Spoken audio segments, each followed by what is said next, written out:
get started, I'll turn everything over to our featured speaker, our featured expert, Mr. Peter McFarren. He's here through the U.S. Department of State's U.S. Speaker Program through the Bureau of Information and International Programs. He's here for a week, conducting workshops like this one, also visiting museums and universities, and conducting various lectures and discussions. So he'll be here today for today's events. Tomorrow we're going to go to Zonman in Tuvamik and conduct a similar set of lectures with translation for those who don't speak English. And that list is already set in case you are going to ask. And then we'll be visiting the University of Finance and Economics. We visited the National Museum of Mongolia. We'll visit the Diamond Storm Museum, Startup Terminal, and various other places. So keep your eye on our Facebook page if you want to attend any of those events. Also, Thursday evening, right here, we'll be doing a short informal discussion about NGOs in the United States. So with that, please welcome Mr. Peter McFarren. Well, thank you. It's a pleasure to have Ambassador Alton here too, joining us. A great honor. My name is Peter McFarren. I'm originally from Bolivia, South America. So Spanish is my first language, but I will not talk Spanish with you today. I will focus on English. So I've lived overseas probably 40 years. I've been back in the United States since 2008. And I'll talk a little bit about my own background, sort of to set the context for the discussion we will be having. My style of giving these workshops is that I love interaction and questions. So at any point that you have a comment or you'd like to ask a question, just raise your hand and I'll try to answer all of them. Then at the end, if we have time, we'll have some additional discussions. The focus today is on innovation and how that is so important in the process of raising funds. And I started working in the development field. When you see that young man there in the middle, that was me when I was 19 years old. And I was in Africa. And the person next to me was the leader of the liberation movement. He then became president of Namibia. And so it's a long time ago, I had long hair then. The photo below is when I was working in Egypt at the Grand Egyptian Museum. So it's interesting how after all these decades I go back to Africa. And the picture to the right is when I was in Africa in '73 and met the President Kenneth Kaunda, and the person to the left is an African-American concert pianist, and I worked with him for 7 years. And that's me in the background there with the long hair as well. So, and then this is a picture of last year when I was in Tanzania. This is my first time in Mongolia, and first of all, I want to express my gratitude to Ariel and to the embassy staff for organizing this and making me feel so much at home here. I arrived Sunday night and it's been really fascinating meeting some really exciting individuals doing some wonderful work in the development field here. My daughter was here 3 times working for Millennium Challenge Corporation. And so when I brought up the possibility of coming to Mongolia, she says, "Oh, you'll love it, you have to go." So here I am. And then I returned, I studied in the United States and returned to Bolivia in 1980. And I started collecting folk art and put together a big collection of masks and textiles and decided to do several books about it. And then decided to build a children's museum. And the museum was built in the city of over 1 million in the Andes. And these are some of the exhibits that the museum had.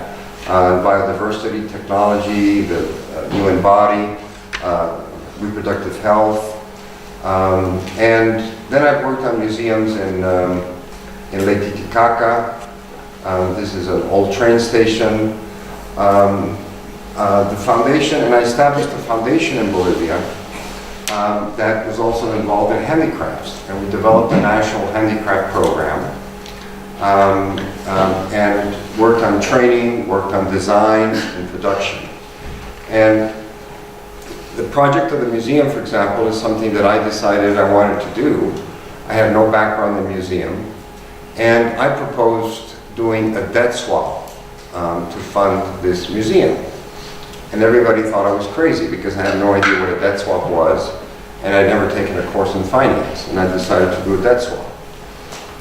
And by luck or fate, I met the son of Jean Kennedy, the sister of John Kennedy. He was visiting Bolivia, and he said, my mother knows of an organization that can fund debt swaps. So I visited her about a month later, charged my trip to my credit card. I put a lot of money on my credit card for that project.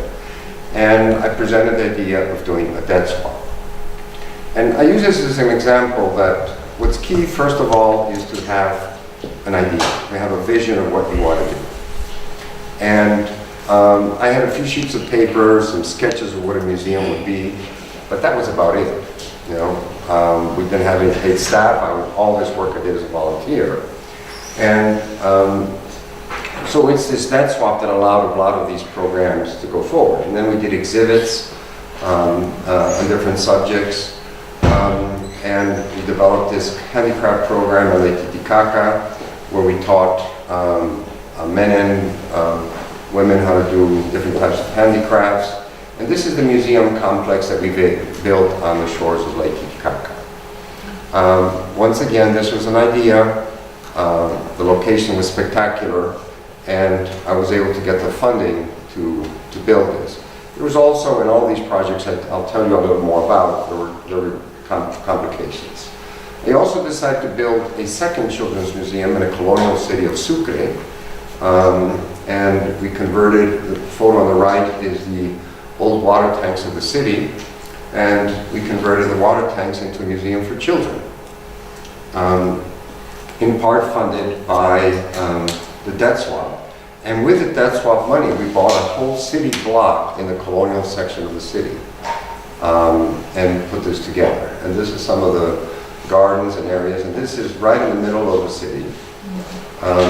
And then I worked on a master plan and design for a paleontological museum, worked on a San Francisco convent, where we did everything from the design to the implementation and getting the funding. And then these are some of my publications. The book on the left is about textile art of Bolivia, masks of the Andes, and then a guidebook for Bolivia that I've done several editions. I'm also a professional photographer and filmmaker. So all of these books were my photography that I did most of the writing for. This is another of my books, and then an article that came out in the OES magazine where I'm described as a cultural entrepreneur. I think I'd probably best describe myself as a social cultural entrepreneur. And even though the focus now is culture, I've also been involved in several business ventures that I'll talk more about, and also in international NGOs and development. I also ran the largest investment fund. I was one of the founders and vice president of a agro-investment fund that was supported by the World Bank and the Swiss and Dutch government. This was a $30 million fund that invested in the agro-industrial sector. So that was really a training place for me also about investments and how to structure socially responsible investments and sustainability. And this was an interesting mechanism because the World Bank lent the money to the government, and the government established a foundation. And we were chosen to be board members to assure that the money wasn't handled politically and was handled transparently. So we had a loan that we had to return and make use of the funds. And the 15 years that I was in Bolivia, we never missed a payment on the loan. While every other borrower missed payments. So we had a very good reputation with this project. And then I moved to Washington in 2008 to run a foundation of the Inter-American Development Bank, which is the equivalent of the Asian Development Bank. And we worked on community museums, on a bank of musical instruments, and then a portal for geo-referencing cultural and tourism sites in Latin America. And then I was offered a position in Egypt and decided to move to Egypt. And I didn't speak a word of Arabic. I'd never been to the Middle East. I didn't know exactly what I was going to do. And I took a leap of faith and decided to move to Egypt. And a few months after I arrived, all hell broke loose. The second revolution came, widespread protests, and we had plans to evacuate Egypt. There was a lot of violence near where I was living. I couldn't leave the apartment for about a week. But in the end, I decided to stay and had a wonderful experience in Egypt. And I went to 30 mosques and about 15 Coptic churches and went to weddings. I was invited to weddings. And so I was very much got involved in Egyptian culture, and I'm still in regular contact with Egypt. I was working on this project. And this is the largest museum project under development in the world. And I mentioned this also because yesterday we had a meeting at the National Museum of Mongolia about the possibility of helping to do something here. Because I think we have such a fascinating history that I think warrants having a world-class museum in Mongolia. You know? But this was a project that is near the pyramids, and when I arrived, it was supposed to cost $350 million. And when I looked at the project, I said, no way is this going to cost $350 million. It's going to cost over $1 billion. And in the end, it's probably going to cost close to $1.5 billion. And one of the first things that I asked is, do you have a master plan? And they said, no. Do you have a fundraising plan? No. Do you have an exhibit design? Well, sort of some sketches. Do you have an evacuation plan if there's a bomb or fire? No, but the military will take care of it. We're going to have cameras all over the place. Do you have a visitor's plan, accessibility plan? They had nothing. Okay. And I mention this because the key to any fundraising or resource mobilization effort is having a plan in place. And they had, no, all they had was architectural designs that hadn't even been completed.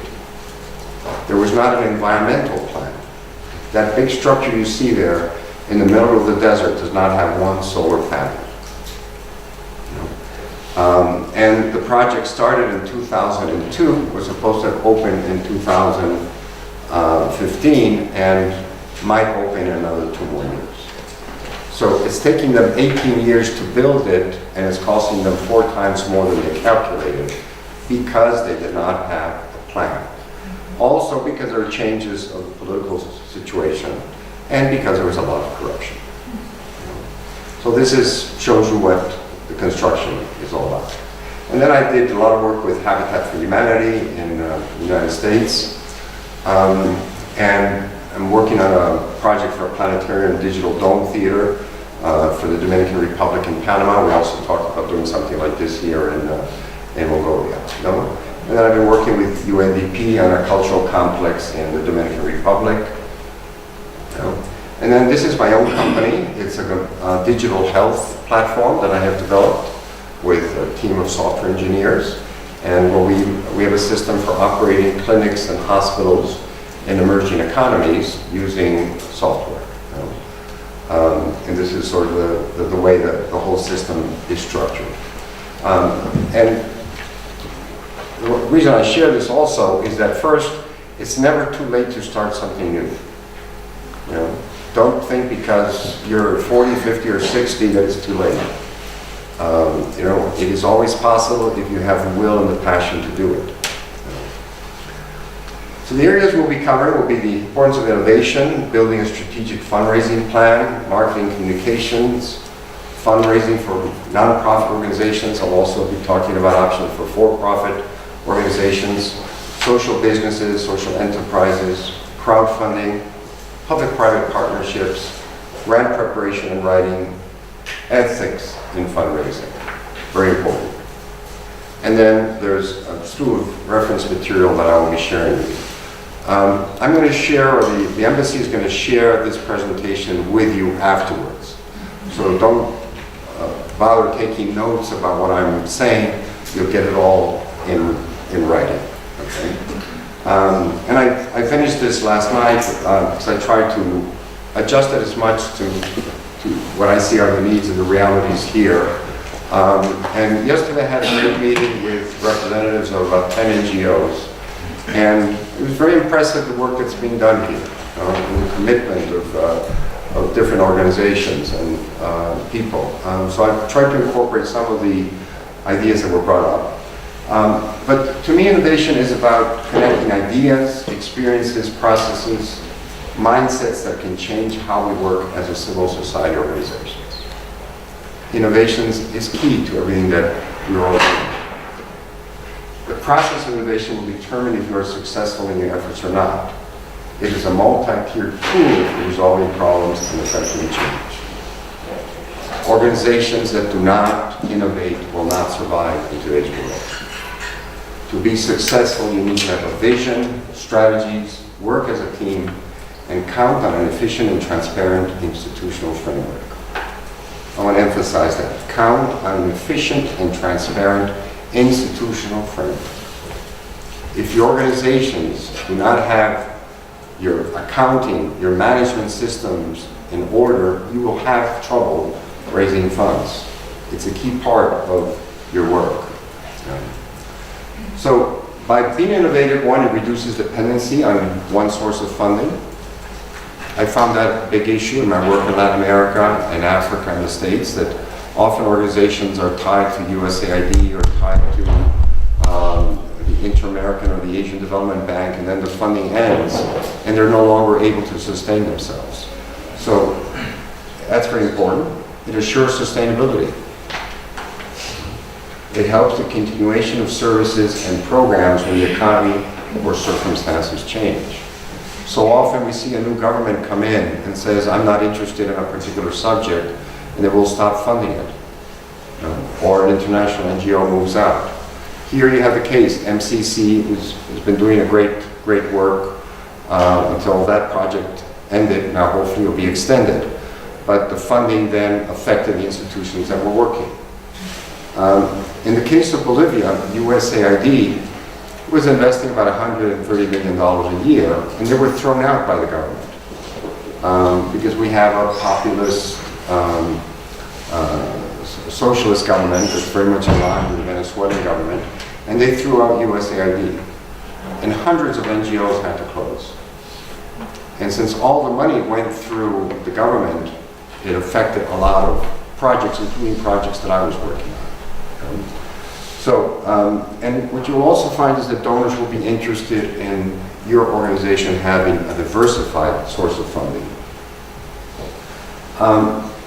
Small organizations can be often the most innovative.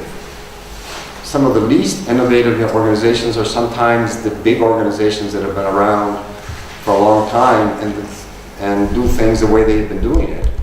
But you can no longer do things the way you were used to doing them. Change is happening every day, and if you're not on top of it, you're going to lose out. Innovation includes resolving problems, creating new technologies and new solutions, trying to do things in a different and better way. I'm going to talk a lot about the use of technologies. It's critical now, not only for implementing the work that you're doing, but also for fundraising. It means not getting stuck on how things are done and re-examining the vision and mission of the organization that you're affiliated with. It involves questioning why we do something and exploring if there's a better way. So what does it involve, innovation? It is a process that allows an organization to overcome obstacles, budgetary limits, and set mindsets. Innovation can help an organization move forward and increase its impact. The word impact. A lot of donor organizations today want to measure your impact. If you are not having an impact, forget it. If you just exist to exist and to pay salaries and are not having an impact, you will not be successful. And impact analysis, impact investment funds, these are very, very important terms that we'll talk more about.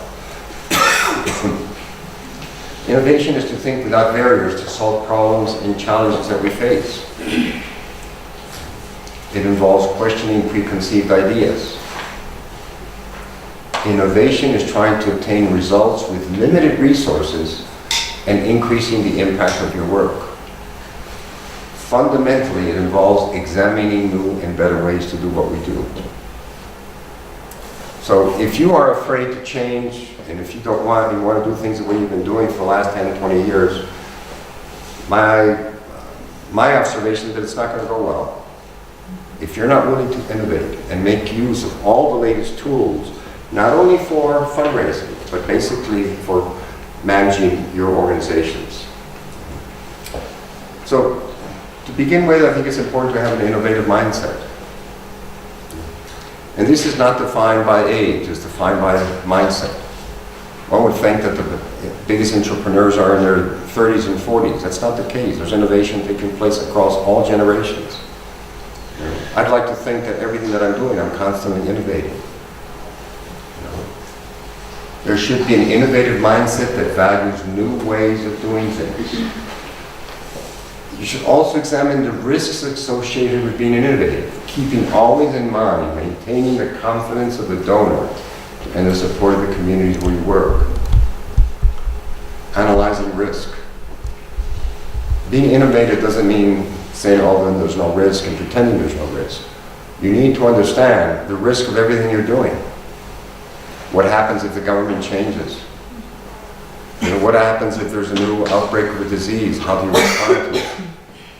What happens if you have an agreement with the Minister of Health and the Minister of Health resigns and you no longer have that support? You will face many obstacles and challenges and probably will also face failures.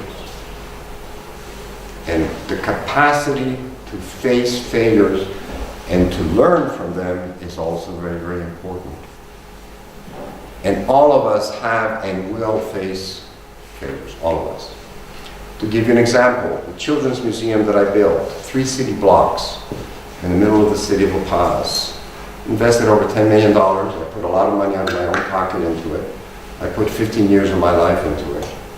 And then a government comes and says all public properties must now be returned to the state. And they nationalized health clinics and museums and everything. I had to turn my museum over to the government, empty it, and it lay abandoned for years because of policies of a leader of a government. So I don't know if I would call it a failure, but it was a big disappointment. So one must be prepared to deal with things like that. And also learn how to learn from failures or mistakes and problems and overcome. So if these things had not occurred, I probably would not be here working at other museum projects. I would have probably stayed in Bolivia. So it opened also new opportunities. So failure can also result in examining new opportunities. It also has to do with how you administer your institutions, how you go after resources. It does not have to be innovative to be sensational to be innovative. Being creative is not the same thing as being innovative. And the distinction is important. Creativity is the process of creating something new. Innovation is the process of creating over something that exists. Does that distinction make sense? A creative person works to create new connections. An innovative person works to apply those connections. They are symbiotic, one goes with the other. Any questions up to now? You're all being very, very quiet. It's early in the morning. So innovation is not only the prerogative of entrepreneurs and innovators. All of us have the capacity to innovate. you should be able to systematize the innovation process. And this means having internal discussions. It means working with your stakeholders, working with your beneficiaries, understanding what the needs are, understanding what the risks are. But innovation is something that has to be structured. It's not just every 2 years you get together and say, well, we need to innovate, things are not going that well. Innovation should not be something that comes as a result of a crisis. Innovation should be a process that you're constantly involved in. And you have to structure it so it is taking place. So a key aspect of in a fundraising plan is innovation. Fundraising is not a science but a process, and that process requires innovation. So stand ready to adjust that process as the reality of the project changes and new opportunities open up. And I think that's what's exciting about the work that we're all in. There are always new things coming up. If you think that we can do things the way that were done 10, 15 years ago, forget it. That is not the case. And if you look at the world of financing and development, 10 years ago, 15 years ago, the Bill and Melinda Gates Foundation did not exist. They're now the biggest funders in the world. They're the biggest donors probably ever. They've given away $40 billion. They've dramatically changed the face of healthcare. They're also working on improving toilets. A critical issue that's being addressed here in Mongolia. There's a great NGO working in that field.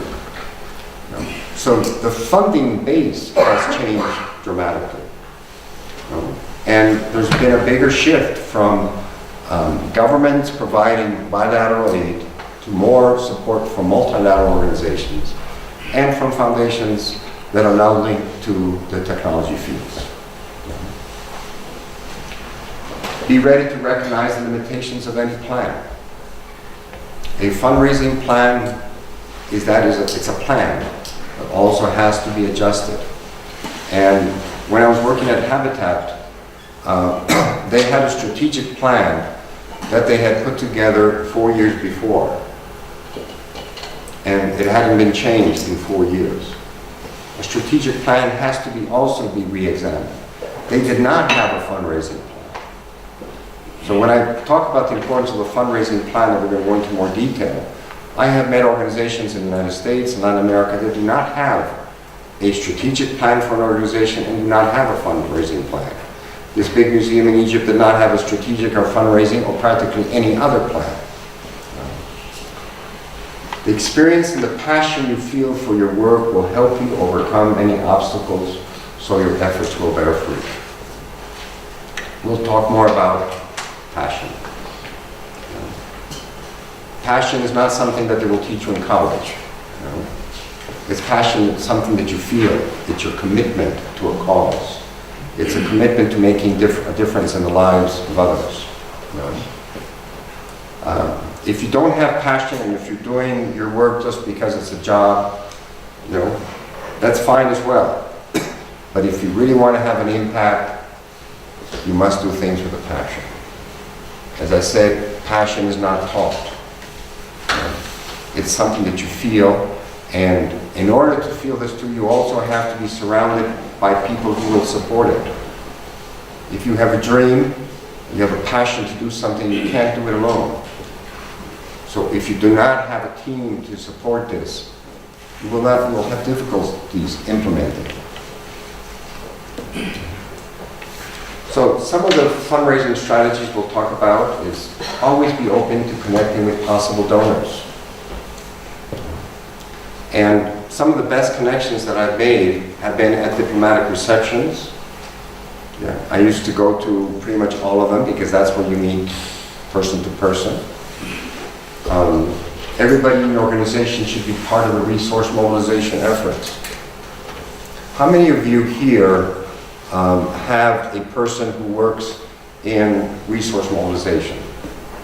That is full-time in resource mobilization. Anybody here? Nobody. Yeah. One. Okay. So I gather that in the other organizations, you're doing it as part of your other work. Is that correct? And how many of you here are in leadership positions within your organizations? Pretty much all of you. Well, a lot of institutions cannot afford or don't see the importance of having a resource mobilization person. Depending on the size of the organization, it might not be necessary. But if you can, it is important to have somebody who knows about resource mobilization. It can be called the director of development. It could be the director of fundraising. But even if you have a development person, everybody at the organizational level has to be involved in the fundraising process. That is absolutely critical. And they should know what the mission is and the vision. And I'm talking from the secretary, I'm talking to the field worker, I'm talking about the project teams. They should have a keen understanding of who you are as an organization, the mission, the vision. You have to have a clear and consistent message. Maintain a philanthropic spirit in your organization. If you do not have a philanthropic spirit in your organization, you will have difficulties being successful, not only in fundraising, but as an institution. And that comes from developing teamwork. It's part of leadership. It's part of discussions. And part of this can come through having SWOT analysis and retreats and getting all the members of the institution involved. And we'll talk more about the importance of using the media and the importance of marketing communications. Knowing how fundraising, grant distribution, and philanthropy have changed in recent years positions you to move forward with confidence. As I mentioned, the role of Bill and Melinda Gates has changed dramatically. In the case of Mongolia, MCC, even though it ended and apparently it's going to continue, is something that did not exist 10 years ago. The role of USAID is changing. The role of the international cooperation here is also changing. So it's important to keep abreast of the latest trends, and I will talk about some of the trends. Invest in your team members through professional development. Also, another key component. How many of you have taken courses or workshops about resource mobilizations? Nobody. Okay, you have. Okay. It's important. Well, that's why you're here. Hopefully so you'll learn from some of my experiences. But there is a lot of material online. New York University has a whole program and certificate program on resource mobilization. I have a program on philanthropy. When I was in Egypt, I took many of their courses. Extremely useful. If you do not work on the professional development of your team, you will have difficulties going after funds and doing resource mobilization. You must invest in the people you're working with. And if you're the management, you should also be learning. It's not something that, I have somebody who does resource development or one of our team members is doing it. No, you should be aware of what is involved, because one of the key roles that an executive in an organization has is resource mobilization. But it's also the board, and we'll talk more about the board of directors and the role that they can play. But I want to emphasize, professional development is key in resource mobilization. You also want to seek partners that are smart, strategic, and without reproach. I have seen organizations that fall apart because they have an executive in the organization who was involved in some shady deals, or they partnered with an organization that was doing things that weren't ethical or legal.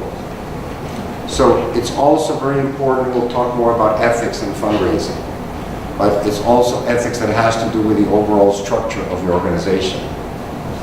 You need to have a clean and transparent record and no conflicts of interest with your board, management team, investors, and strategic partners. Is that clear? Does that make sense to all of you?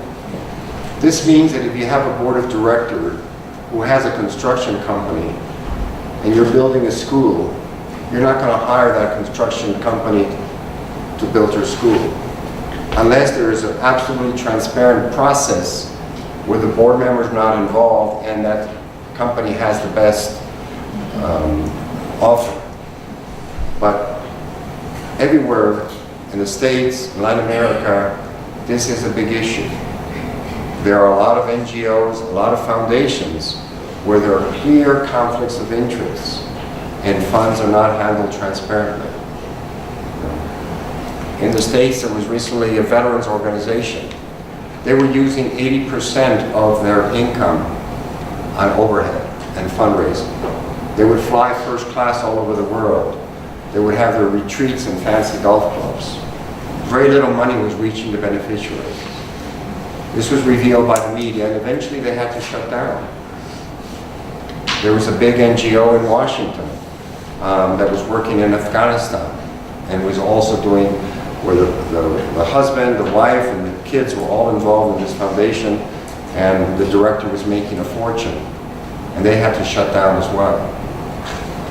So it's absolutely essential that we be very careful about conflict of interest, especially at the board level, but also at the management level. How many of your organizations have boards that support what you're doing? All of you do. That's very important. We'll talk more about that. And the role of the board is essential in the fundraising process. You will be in trouble if you do not have a board that is supporting your efforts. So your organization's financial and legal matters must be in order. Donors and investors fund stable organizations that can legally receive funds, spend them wisely, be successful, and have an impact. How many of you do an impact analysis of the work that you're doing? 1, 2. It's essential. What is the return of investment for a donor? What is the impact? Having a good track record will help attract additional support. So I mention these things because one thing's going after money, all you need is to have a proposal writer and have an RFP, or a request for proposal for a project, and you'll send out the proposal and hopefully you'll get it funded. It's not that easy. If you do not have all these issues in place, forget about going after funding or doing proposals. It's also important to stay true to your values and your business model as you move forward. Take money from people who can add value to your business or organization and want to see your organization grow. The growth of the impact investing space means that startups have more funding options to choose from. And these are impact investment in non-for-profit and for-profit organizations. You should always prudently weigh the goals of the funding against the long-term vision of the business. What if you're an organization that has been working in maternal health and child care for 15, 20 years, and then an organization comes and says, I want you to work now on a project on cleaning up the rivers. Well, cleaning up a river will help children and women, but you want to make sure that you have the capacity to take on a new task, and that it fits with the mission and vision of the organization. And if it doesn't, make sure that the board agrees with it, so you're not embarking on new directions. My foundation in Bolivia, we had 70 employees at one point. And our focus was cultural, but then we decided to get into training, youth training, and we got involved in handicrafts, and we got into information and communication technology. But it was all related to the mission of improving the quality of life of people in our country, especially working with young people. So be clear that what you are doing is in line with your mission. And if it isn't, have that internal discussion to see whether it makes sense if you want to change your mission and your vision. I'll talk a little bit about the fundraising process. the importance of the management team. The management structure has to include a clear reporting system. Audits are important.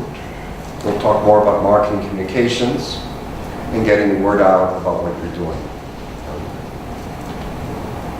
Expanding relationships and cultivating donors can involve sending out proposals and fundraising appeals, identifying grant or funding organizations, telephone solicitations, and crowdsourcing. We're going to talk about the new tendencies that are taking place in this field. How many of you have done a crowdsourcing operation here in Mongolia? Nobody yet. In the United States, more money is raised through crowdfunding than through the government National Endowment for the Humanities. It comes from crowdfunding. They're raising billions of dollars through crowdfunding. We'll talk more in detail about it. I know there are some efforts underway in Mongolia to do crowdfunding. What strategy you pursue will depend on the nature of the organization. Look at fundraising strategy and techniques that other organizations are using. Now, one thing, for example, when I went to Washington, the president of our board said, well, we want to do a big gala. And I said, well, let's put together a budget. A gala in Washington costs several $100,000, as I'm sure you've been to or seen what's involved. It's a lot of work. And there are several organizations that raise millions of dollars through galas. But we did an analysis that it was going to cost us $300,000 to organize it by the time you pay for the food and the music and the venue, and you would be you make a profit of maybe $50,000 or $70,000. So it's important to do an analysis of where is your time best spent. But events can be a very important source of revenues. So don't discard them. Marathons are very popular now, where people will pay money for every kilometer somebody runs or walks. You know, doing different types of sale of products, doing concerts. That's part of what we're going to be talking about, is how you can do events that will also not paralyze your organization so that all you're focused on the events and not the mission for what you were established. But that is also part of the fundraising process. It's important to do your research. To me, one of the most important tools that exists in the fundraising process is Google. How many of you use Google AdWords? Well, Google has a whole program for nonprofits. And that would be very important to see what can be done with Mongolia, because as far as I know, Google does not have an official presence here. But Google is very generous with nonprofits. And they have a program where you get AdWords, and you can get up to $10,000 of free ad space. Now, that also means that you have to have a product or something you want to sell. It could be an idea, it could be an effort. But it's a great way to get the word out, as is Facebook. Can we take a break in a few minutes? What time? It's up to you. Huh? We'll go for another 5-10 minutes and we'll take a quick coffee break. Okay. So it's important to find out what are the organizations that are funding. And at the end of this presentation, you'll have a whole bunch of reference material where you can find it. But it is amazing what is available online to learn about funding opportunities. And Google is the best tool to use. But I want to emphasize the importance. With Google, you can also get free emails. And if you don't have it here, try to partner with an organization like in the United States that can provide that for you. So research what funding or partnership options are available from your organization. Talk to local organizations that might want to invest in local causes. Research international aid, bilateral and multilateral organizations. Use search engine and resource through the web. Many organizations publicly share projects that they fund on their websites or list them in their tax file. And what I have found extremely useful is getting interns. that helped me in this research. And if you don't already have, partner with universities and get interns to work with you where they get credit and they're recognized for their studies. I work with students all the time, and I have had some brilliant students work with me. And over the years, I probably had over 100 interns work for projects directly with me. And at the museum, we had a whole program of volunteers. And these were college students. And they would get a degree. The other option is to work with volunteers from overseas. Peace Corps is one source of great human capital to work on your projects. But there are also programs for bringing retirees in and help you. So it is essential that you make use of volunteers in this effort, because you're getting labor at practically no cost, but you're also providing an opportunity for others to learn. And that's particularly important when you're looking at your educational system in Mongolia, that you're giving young people the opportunity to get mentoring and also to learn about what it is to work in the real world. Timeliness is an important factor for any organization. Be sensitive to the timeliness and priorities of potential donors. If a donor says that I want a proposal in, or in terms of reference say that I want a proposal in within a week, and then 2 months later you say, well, I'm sorry, I still don't have it. It's not going to make you look bad. It's not going to make you look good. And I face that all the time. It's working with deadlines. It will destroy the credibility of your fundraising effort if you don't do things on time. Be aware that you may only have a brief window of opportunity to present your ideas or projects. Be ready to let them know the specific value proposition that awaits them when they come on board. But it also means that you have to send a letter out by a certain date, or you have a meeting, and make sure you show up for the meeting and you show up on time. Managing time is an essential part of what we're talking about. And it doesn't mean that you have to be working 16 hours a day. It means that the time that you are devoting, you're making good use of the time. And I'm managing constantly. I'm working on several projects, but I manage my time well. And if I have to have a report in, I have it in. If I have to do a presentation, I work on it, even if it means staying up late. But being on time and showing that you can produce what is expected from you is absolutely essential. It's also important that you understand why people donate. A corporation is interested in contributing to their community as part of their corporate social responsibility. Here in Mongolia, one of the key sources of funding should be the international companies that are working here. And for that, one is having the contacts there to have the credibility that when you knock on their doors, they will listen to you. And that's where it's extremely important to be part of the Chamber of Commerces in each country. The American Chamber of Commerce can open doors. I gather the Germans probably have a Chamber of Commerce as well. So it's networking.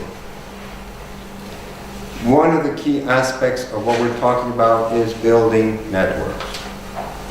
If you do not network, you will not be successful at resource mobilization. And network means networking at the community level with the beneficiaries that you're working with. It's also at the government level. It's also at the private sector and funding level. So that is absolutely essential. In terms of individuals, I think one big difference that I have found in the United States, probably 70–80% of the funding comes from individuals who donate. I don't think that's the case here, because there are also tax advantages in the United States to donate. And there's also a tradition of philanthropy in the United States that is very different from Europe, for example. In Latin America, individuals rarely donate. It's mainly a company that will donate. And here I gather it's more companies, correct? What percentage of your funds come from individual donors here? Can anybody give us some examples? Very little? Very little? In your case, what is the main source of funding for your organization? Grants. Grants. From what type of organizations? USAID.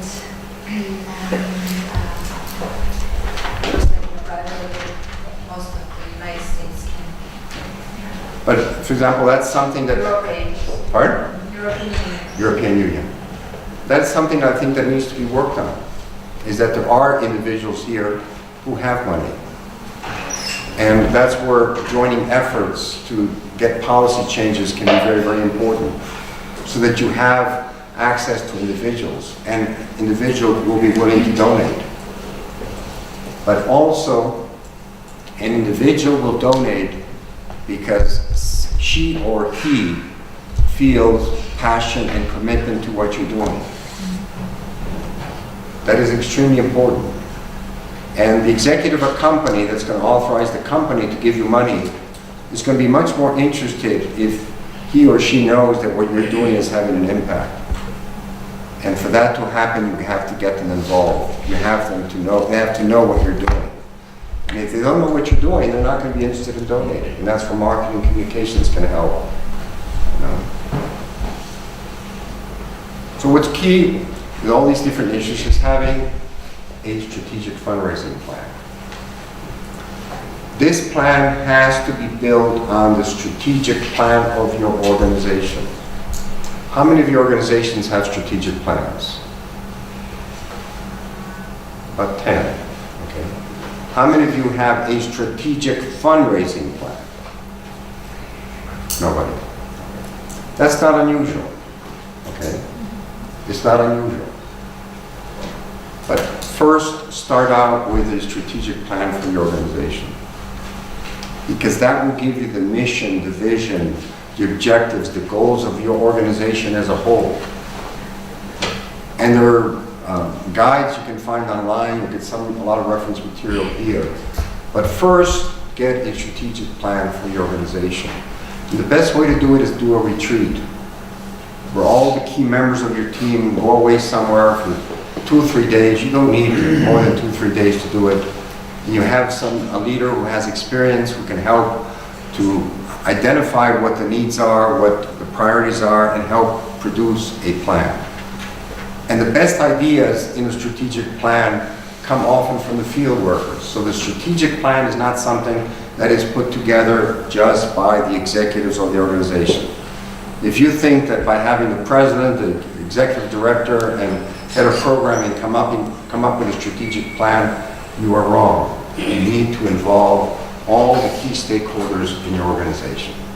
You know? And it will help in developing the relationships that are created for fundraising. Now, having a strategic plan, your fundraising strategic plan has to build on the institutional strategic plan. I want to emphasize that. Your fundraising strategic plan has to build on the strategic plan of the organization. Okay. It is crucial to recognize that the requirements of public and private funders are different. This is part of what you have to identify in the plan. Who are you going after?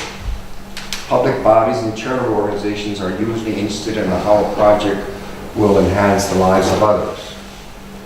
Corporate sponsors are obligated to earn a return on investment and enhance their reputation and brand. Here I want to emphasize enhance their reputation and brand. A mining company wants to look good before the public. They want to also have an impact in the community where they're working because it will benefit them. If they have conflicts in the area where they're working, they're going to have trouble. But the same goes for companies like the telecommunications companies. There is a greater sense now that there's the base of the pyramid, which refers to the lower income sectors of our society, that they are an important market for things like cell phone.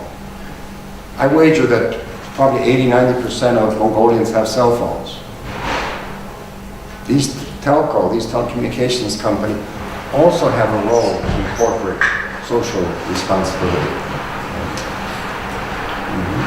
So in the strategic plan, you have to be clear about your organizational goals and missions. The mission and the vision, it should be more than 2 sentences.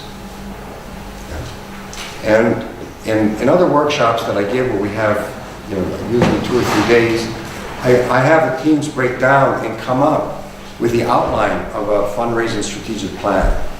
And it's fascinating to watch how in a matter of hours, people who've never done it can come up with one. It is not rocket science. It's basically understanding what is needed and having dialogue and having the leadership that can help you identify it. You need to understand what services and programs do you offer. It's also important to understand who else is providing similar services. Because what might happen is you see that you are providing exactly the same service that another organization in the same community is providing. And if that is the case, either you join efforts or you merge, or one closes down. And that's part of what you have to do in a strategic plan, is really understand how relevant you are. What are your available financial resources? What are your short, medium, and long-term plans?